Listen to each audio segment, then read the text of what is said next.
The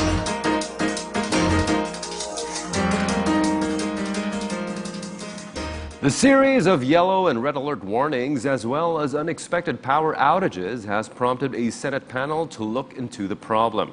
There have been earlier assurances that power supply was sufficient for the summer season.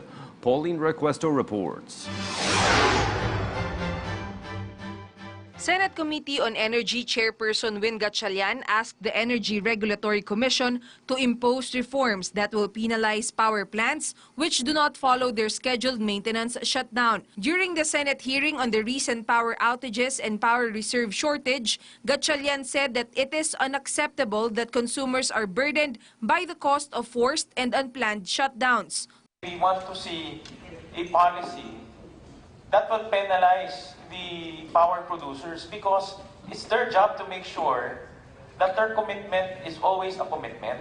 The ERC explained that power suppliers are given outage allowance in their contracts, and should the outage go beyond what is allowed, it is the supplier which should shoulder the cost. The consumer will be liable, will be burdened if the outages are still within the allowance. But if it is outside the allowable outage allowance, it's the GenCo who would be bearing it. However, the ERC admits that this provision is not present in all contracts. Nonetheless, the Commission assured the consumers that they will not be burdened by power price hikes due to the recent shortages. There is a secondary cap that we have already implemented, and that is for the protection of the consumers. And therefore, it's not exactly the consumers who will bear because of there is an administrative price that is now imposed.